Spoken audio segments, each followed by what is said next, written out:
to get us started. And here we go. We're underway in Madden Ultimate Team. And this is going to be returned from middle of the end zone. Oh, there's a big hit right away as he's knocked down hard on the opening kickoff.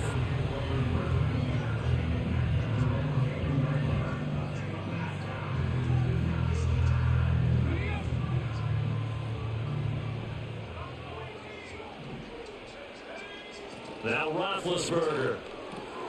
That's into the hands of Parkinson, the tight end. And he'll be out right at the 35. 14 yards there on the first play from scrimmage.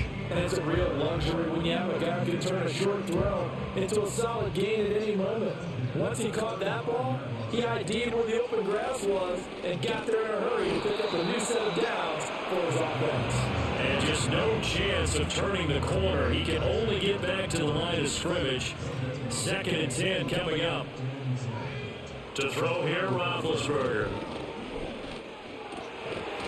And this one incomplete. Too much contact to hold on to that one, and it's 3rd down. We'll put a check mark in the box where the defense coordinator was saying, how well can we stay with these receivers if we're in man coverage? Because he just did it on that one, forced the incompletion. That allowed him to get bolder with his pass rush, won't it? Absolutely, frees up your guys elsewhere. Out of the gun, it's Roethlisberger. Oh, he tries to force it in, and it's intercepted. And he's going to take this one back to the 37-yard line. Not something you see very often from a quarterback of his caliber, an opening drive interception. Oh, there's no doubt in my mind that even he's surprised at how that one played out. But we know this guy is not going to stop him from continuing to fire as this game goes along. Probably give a little nod of respect across the field for that one and let him know he'll be back the very next series. Richardson to throw off play action. On the move to his left. A hit as he throws there, incomplete. Part of what we're seeing so far is the defense is certainly coordinated. Both levels doing their jobs in tandem. The back helping the front helping the back. The pressure got home on that last play and forced him to try and throw through contact and short of the sticks.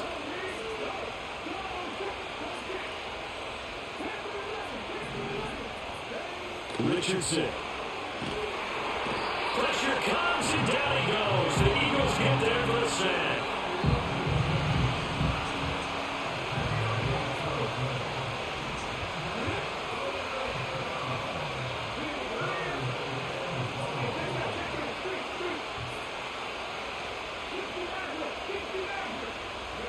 Now on 3rd and long, they'll look to throw. Pitch and catch here to Travis Kelce.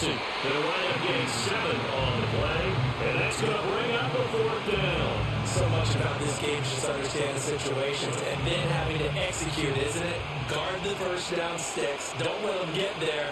And they rallied and made the tackle. And this is good from 57 yards out. That was bombs away right there. And the Seahawks grab a 3-0 lead. Well, it's not the touchdown that they wanted, CD, but still, they got to be pretty happy here. You steal the ball away from them on their opening possession, and you turn that into the early 3-0 lead. Then you painted the picture perfectly there. All the things that have gone on, and the important thing, other than the lead, of course, is as you described, both sides of the ball now have some momentum. The Eagles' offense set to begin their next drive.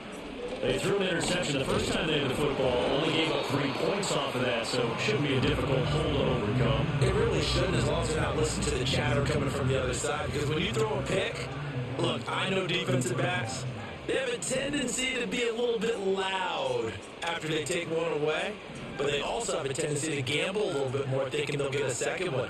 Maybe they can take advantage of that with some double moves. And they get to him with a pressure as Roethlisberger goes down. So a tough situation to overcome here. 3rd and 17.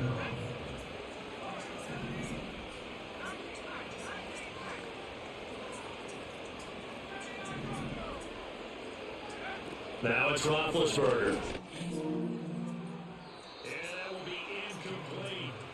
Every offense tells you they want to come out and start fast. That's not unusual at all. But this group, they've yet to get much rolling through their first 2 drives. It looks like they have to give up the football again after this one. Now on 4th down, it's the punt team sending this one away. Now Sanders. He gets away for 1.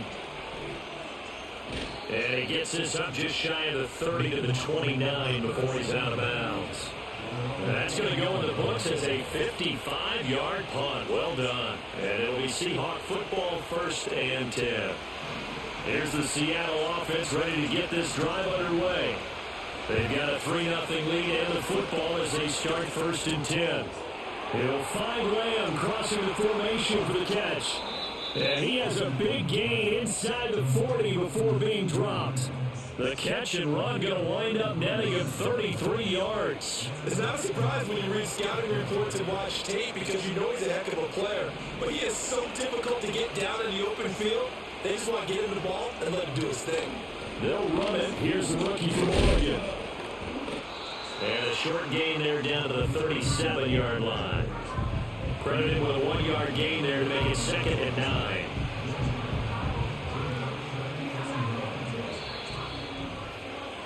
Three nothing after 1 on EA Sports. Seahawk football here to start quarter number 2. As they're looking at a 2nd down and 9 to go.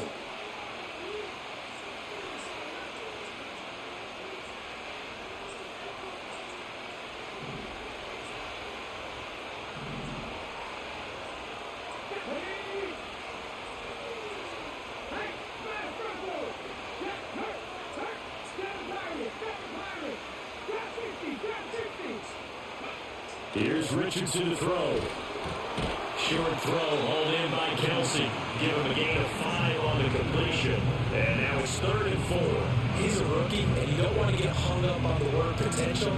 But when you see him make catches like that, you keep thinking to yourself, he's good now. He's got a chance to be great with plenty of work.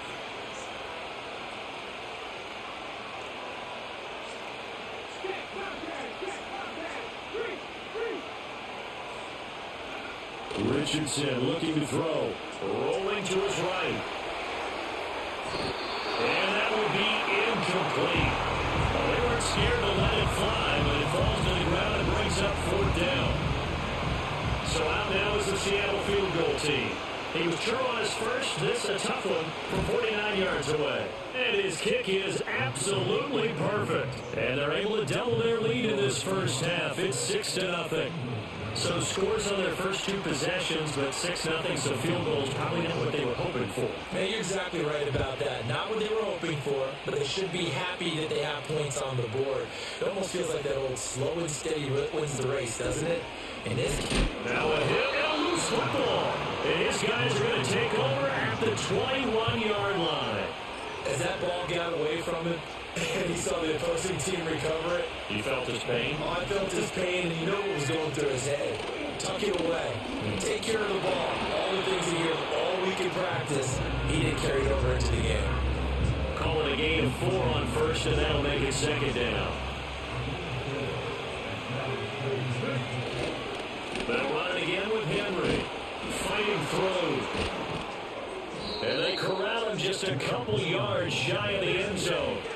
The kicker fest so far, all points via field goals. They're hoping to change that right here. Henry trying to get to the goal line, but he's going to be stopped just short at the 1. Only a yard on the pickup there. 2nd and goal. And we've hit the 2-minute mark in this first half of action.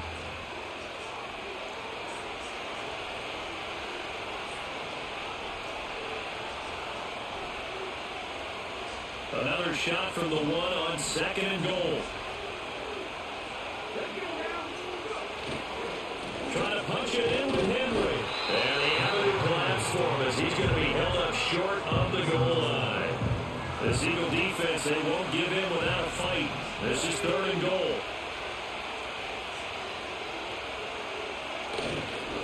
Here's Henry.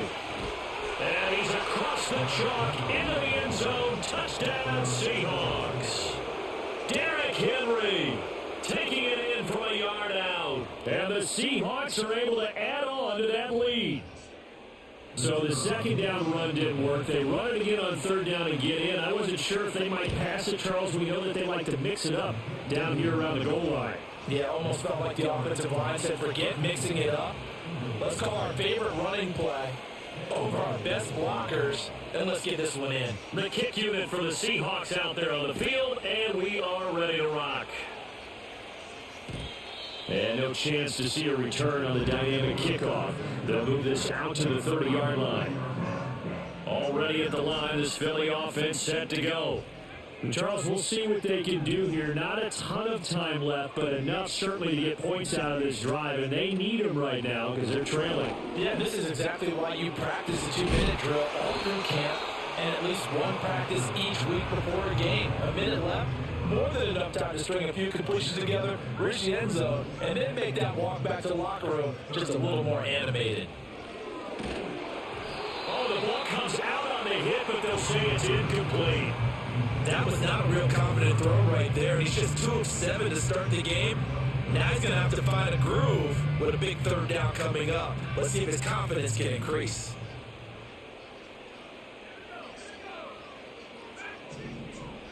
Roethlisberger will throw. He's got his target. That's complete. And he'll go out of bounds. It appears right at the 45. Ben to throw again. That is caught. Downfield is Pearsall. He's going to go out of bounds, but he takes this one down just shy of the 20. They'll get 34 yards there. And that might be exactly what they needed to wake up this home crowd. They haven't given them much to cheer for so far. And never underestimate the effect the home crowd with you can have on a game. Nowhere to turn this time, and he goes down. Sacked back at the 29. The Eagles going to take the first of their timeouts as they'll stop him with 40 seconds remaining in this first half. Now it's Roethlisberger. Jackson's got it over the middle. Now the Eagles will use the second of their timeouts. So as they talk it over, we step aside. Now play number 7 of this drive, but it's a tough 3rd and 9. Here's Roethlisberger to throw. And he takes a shot on the release as this will be incomplete. So another incompletion there. He's hitting on fewer than half his pass attempts in this one, and that is not a winning formula. Yeah, so let's make sure we give a little bit of credit to the defense here. They're giving him a lot to think about, a lot of different looks, and he seems a little bit confused trying to complete passes.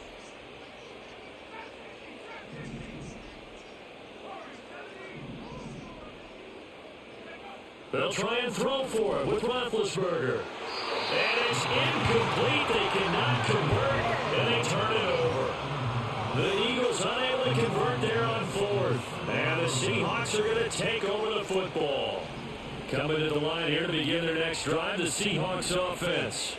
And with a 2-score lead already, they may just look to get this thing to the locker room. Open man, right side, it's Lamb. And he'll have this past the 30 prior to going out of bounds. 11 yards there and a first down for Seattle.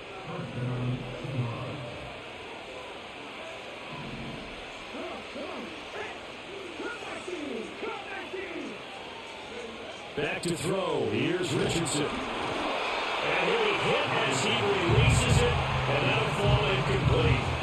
I think he had to look that one before he wanted to. He was right up in his grill. I think he was a dentist there without a license, don't you? Just not enough time for the play to develop. Lucky it wasn't a fumble, really.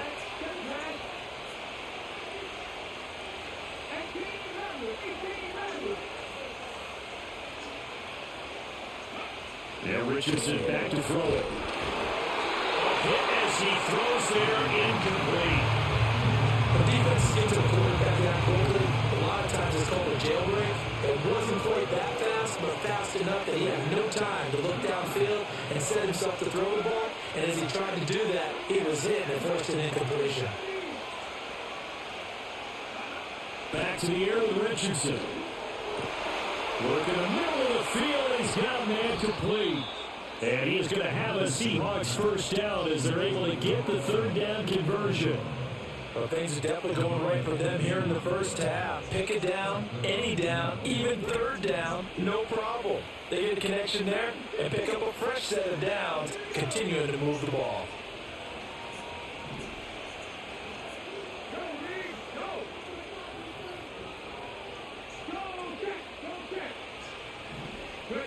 Now it's Richardson.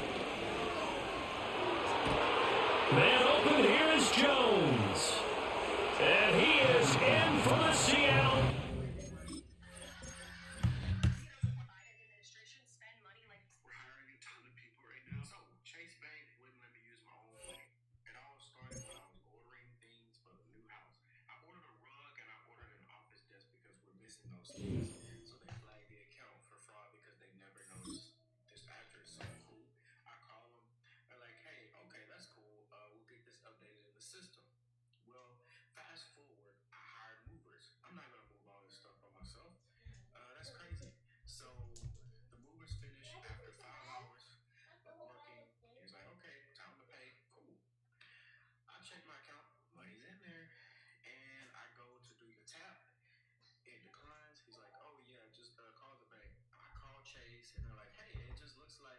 This is the NFL on EA Sports, and we join you from South Philly, close to 70,000 strong, packing Lincoln Financial Field, the home of the Eagles.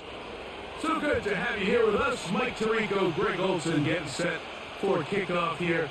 Greg, no matter how many ways we look at this game, it always comes down to one stat, doesn't it? How you take care of the ball. Yeah, it's just so crazy, Mike, that every single week, no matter how complex these matchups get, and how many factors there are to determining who wins and who loses any game in the NFL, at the top of the list, the most important metric that everybody studies, can you protect the ball on offense, and can you take it away on defense? And I don't think today's matchup is any different. Can you be aggressive and take care of the ball? And on defense, if you get your opportunity to take it away and give it back to your offense, you've got to make the play. He'll drop to throw. A hit as he throws there. It's going to wind up incomplete. The pressure got to him that time, and it'll set up second down.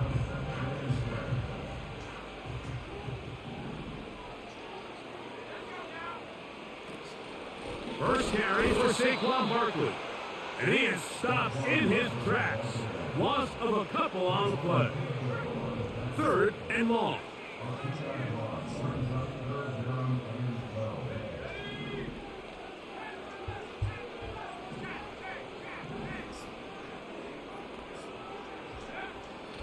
Back to throw.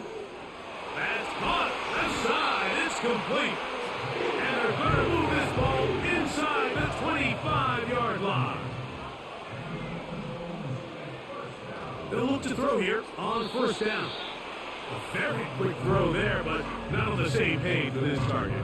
That's incomplete. They'll try again here. Second and 10.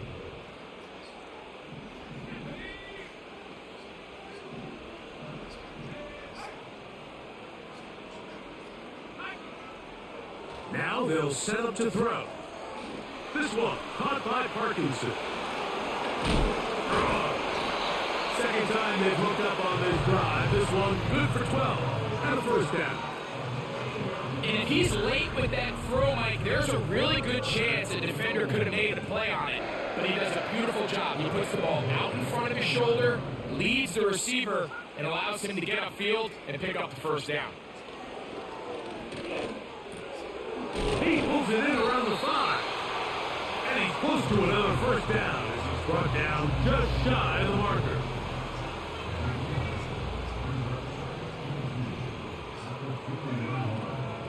They'll run with Barkley. And he won't quite get in. Down to the 1, setting up third and goal.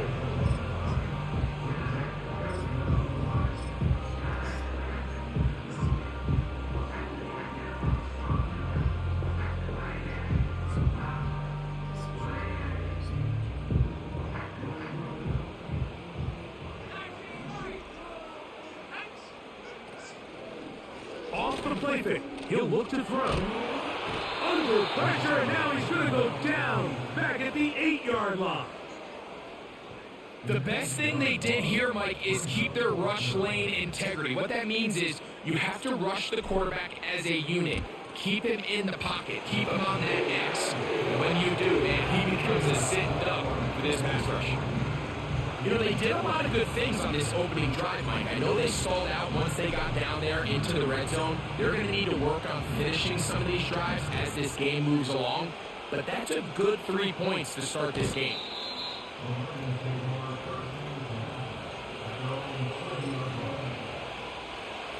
Set to go now on 1st and 10. They'll run it with the Boston College bruiser, A.J. Dillon. Not much there, maybe a yard. Here's a 2nd and 9. It's another go with Dillon. And he'll be taken down. That's going to do it. That's the last play of the first quarter. So just a lone field goal in the first quarter of play. 3-0 is our score. And we're back in Philly in a moment.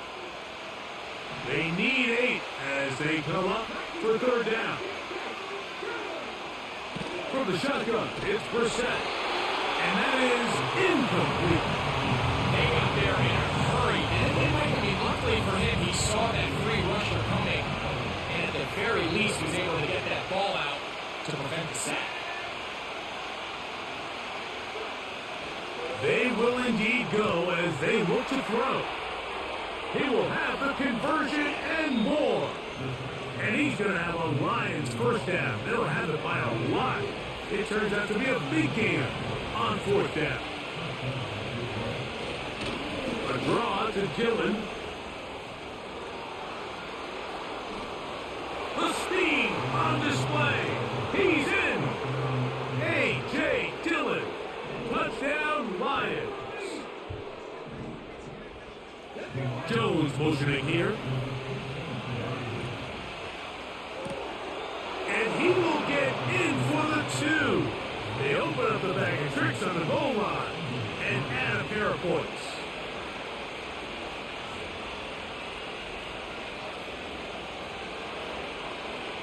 The kickoff team is out on the field, and we're back to it as the kick's away. This fielded at about the 9. He's across the 20 to the 21. That's where the drive will begin.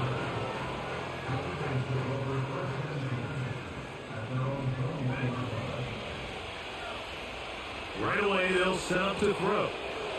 A toss left side, caught by his running back. All right, so there's really 3 areas that a modern NFL running back has to excel at. Number 1, the traditional handoffs. Number 2, you have to be excellent and reliable in pass protection. And maybe bigger than all of them, you have to be at least serviceable out of the backfield in the passing game. They'll run the draw with Barkley.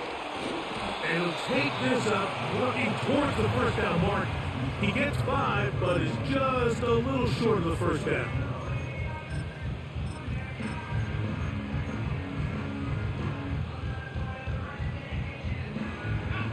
Here's 3rd down and a few inches.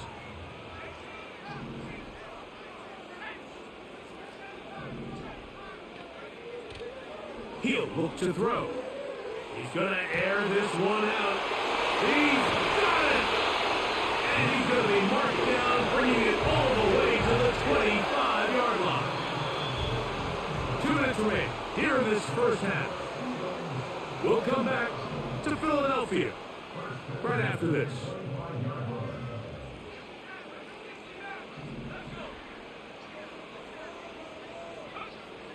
Blitz coming, he'll throw it. Oh, in trouble. Down he goes. To play in the NFL, you've got to have a short-term memory, because regardless of whether the previous play was good or bad, they're going to line up and snap it again. In this case, really nice job bouncing back. They put the bad play behind them, forced the sack in the ensuing play, and they're right back on track. Play clock nearly expires as they set up to throw. And he'll be very close to a first down. Won't quite have enough, but now a much more advantageous spot.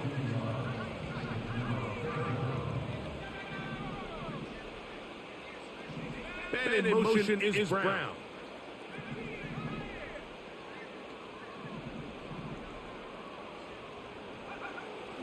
They'll throw here on 3rd and short yardage. Oh, nothing to go there. That's a across his body. It's intercepted. That's the linebacker, Jack Gibbons.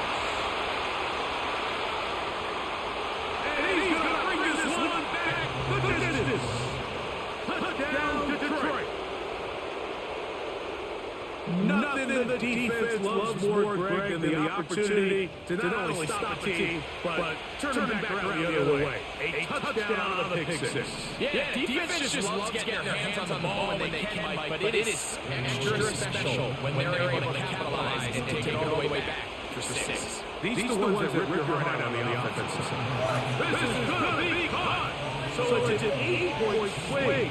Not just the pick six, but add on a 2-point conversion.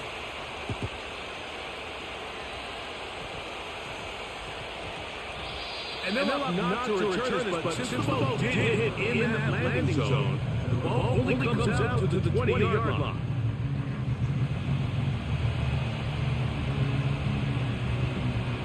So they come to the line for first down and 10.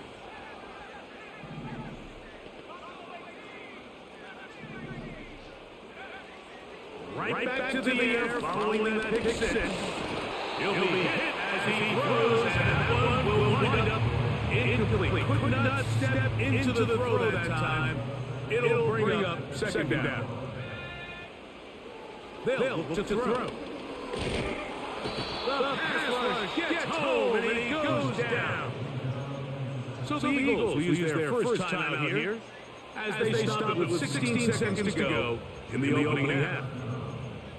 If there's any silver lining for this drive, Mike, it's the fact that at least this sack occurred on an early down. So I guess technically they have a chance to claw themselves out of this hole, but that's the third sack of the game. This defense doesn't show any signs of slowing down. Open downfield is Parkinson. And he'll be taking it down up past the 40-yard line.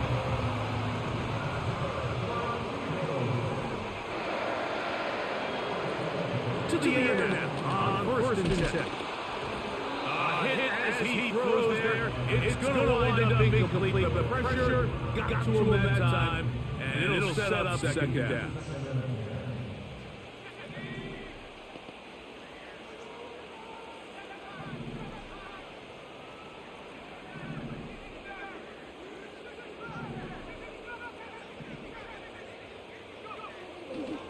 Throwing now from the gun.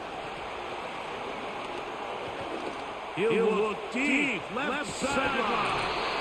That is hard. And he's going to be out of bounds. Triple zeros up there on the clock. We have reached the end of the first half. All right, Coach. Thank you very much. We welcome you back.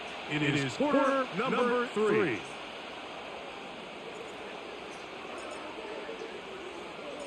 First half played out a bit as we expected. We'll see if there's a surprise coming up.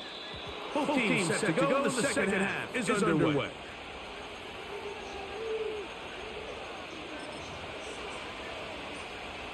A pair of first downs gives them first and 10 up at the 40. In motion, it's Jefferson. They'll get creative here on the jet sweep. Not much to speak of on that one. Maybe a gain of a yard. It's second down.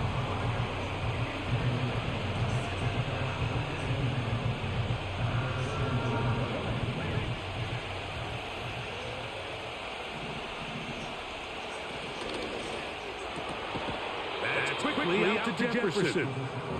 And he won't get away. Good open tackle there to get him down behind the line. The quick passing game in the NFL, Mike, is so dependent on yards after the catch. You've got to generate space with the scheme, and then it's up to the receiver to do the rest. In this case, nice job defensively. This guy couldn't even get back to the original line of scrimmage. So you have to imagine his offense goes in at halftime. They're feeling pretty good about the position they are, especially when they possess the ball coming out for the second half. You want to put together a great drive and then add to the lead. No time to be conservative, no time to just sit on this ball and punt. You want to keep the pressure on the defense and score every time you get it. On first and 10, here's Dillon. He's able to get away from them, but those reinforcements, they got there quick, taking them behind the line. After the loss of 3, it is 2nd and 13.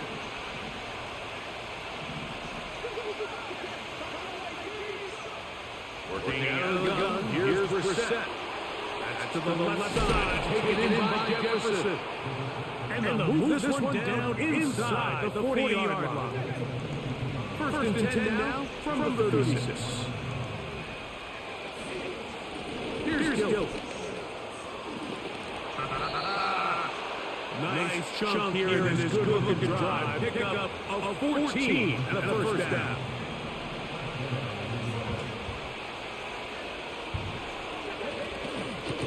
Right back to Dillon.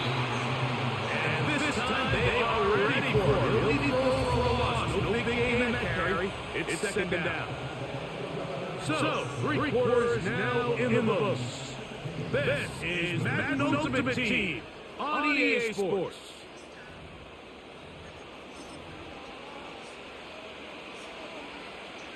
So they go backwards on first down. Here's 2nd and 13. On the toss, here comes Dillon. And he'll bring it inside the red zone. Find space. Gain of 7. Inside the 20. Here comes 3rd and 6.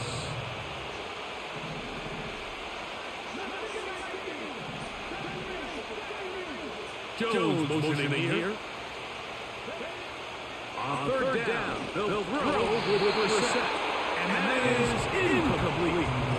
Great pass rushers live for 3rd down, especially when they know the offense has to be one-dimensional. This is a great example here, Mike. They can just pin their ears back and go. They know there is no threat for run. It is a must-pass situation, and this offense, they're looking to get the results. He's going to be very close. It depends on the mark. But he is short. They held him on 4th down.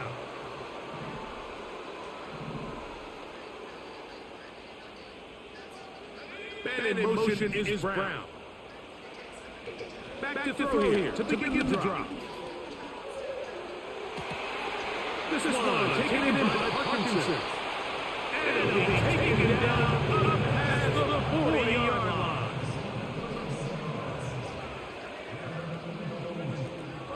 Out of the gun, he'll throw.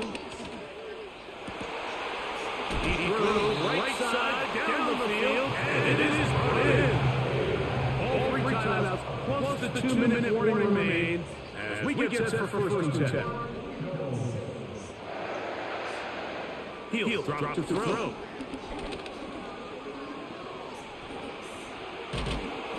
He'll be hit as he throws, and that one will wind up incomplete. Could not step into the throw that time. It'll bring up 2nd down.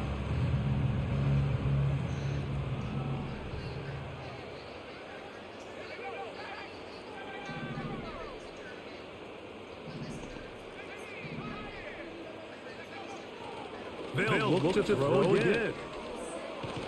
And he's going to be taken down. But we do have a penalty marker on the field.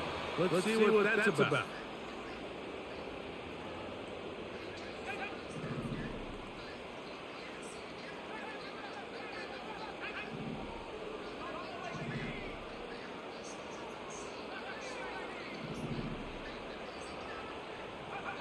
They'll drop to throw. That's going to be incomplete. They cannot hook up there. And that takes us to the 2-minute warning. They'll keep it on the ground. And this rough day on the ground continues. They're going to drop behind the line again. Just feels like this has been the story of the day for this offense. Just unable to get anything going on the ground. And a big reason they find themselves trailing and another loss of yards.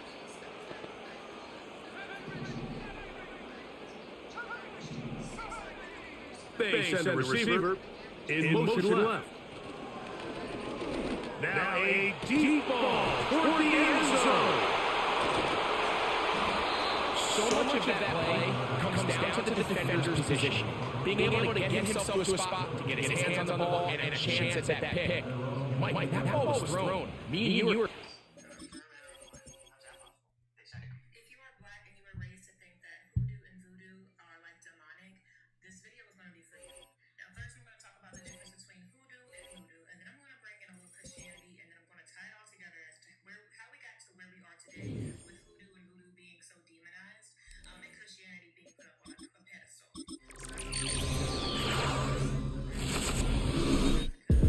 That's either Muslim or Christian, and we can thank colonialism for that. And roughly 80% of African Americans within America identify as Christian. Now, this isn't going to be an argument of whether or not there was a slave trade, whether or not black people that are here started here, regular Native Americans. This is not that video. Now, the reason I mention these statistics is because before colonialism and before the Arab slave trade, Africans practiced African spirituality. We practiced ancestor veneration. We had altars. We gave offerings to said altar. We were doing community rituals. That was very deep in our culture, is African spirituality. And it wasn't just a religion. It was literally a way of life. And I have a little note here. It says, African religion cannot be separated from the everyday or the mundane. And that was by Jacob Olapona, who has a PhD in the history of religions. Now, before colonization, African spirituality was completely holistic. We as a people understood that there is a direct connection between us, this earth, and the heavens. And I'm using the word heavens very loosely. Don't get caught up with that. Now, although I'm saying African spirituality, I don't want you to think that there was just one practice. Africa's an entire continent, okay? Before there were countries, before we knew them as Nigeria, before we knew them as these countries, they were just kingdoms, they were territories. Every territory, every kingdom, every tribe had their own spiritual practice, but it was relatively the same. It was ancestor worship, and it was ancestor veneration. The examples of these would be like the Yoruba, that would be southwestern Nigeria. I know Igbo is southeastern Nigeria. Zulu was southern African. Now, mind you, these spiritual practices still exist to this day. They're just not as widely practiced because of the demonization, which is the next thing I'm about to talk about. Let's talk about colonialism. So colonialism was justified because white people and Spaniards thought that, African people were uncivilized. We were living in tribes, we were living in huts. We had a weird spiritual practice. We weren't Christians. These were all things that was foreign and new to them, but very well culture, tradition, and heritage for us. But obviously colonialism won that battle because here we are today. But to go back, let's stay in the time frame. All right, so we're in the 13 and 1400s. Spain has went up to Northern Europe and said, hey, there's black people south of the Sahara. They are running wild like animals. They'd be a great catch to be slaves. If we catch them now, we can enslave them. They need our guidance, and their guidance came under the guise of Christianity. They went so far as to create a slave Bible. Now, right here's where I'm going to stop. I need y'all to understand. I actually am Christian, but I'm also a spiritual Christian. I practice hoodoo. I will get into that further in the video. The reason I make that disclaimer is because I don't want people to think that this is we're shitting on Christianity. Absolutely not. This is just historical fact. Alright, so like I said, African spirituality was a polytheistic spiritual practice. I don't want to call it a religion because it is not a religion. It is truly a way of life. Now, Christianity, we all know, is monotheistic. If you don't know what these words mean, monotheistic is one God. Right? Polytheistic is multiple deities, multiple spirits in multiple realms, right? So an idea of this would be we have humans above us, we have the idol spirits, or what you would call like ghosts. Like if you ever see a ghost, that's an idol spirit that's lingering and hasn't really accepted that it's time to pass over. Then above them you have the ancestors. Above them you have the angels and guides, spirit guides. Then you have elevated spirits above them, or spirit masters. Above them you have the Orisha, and then above the Orisha you have Oladumare, or the Most High. Now that is just one example, because as I said, there's layers, right? And before you get to the Most High, Christianity is just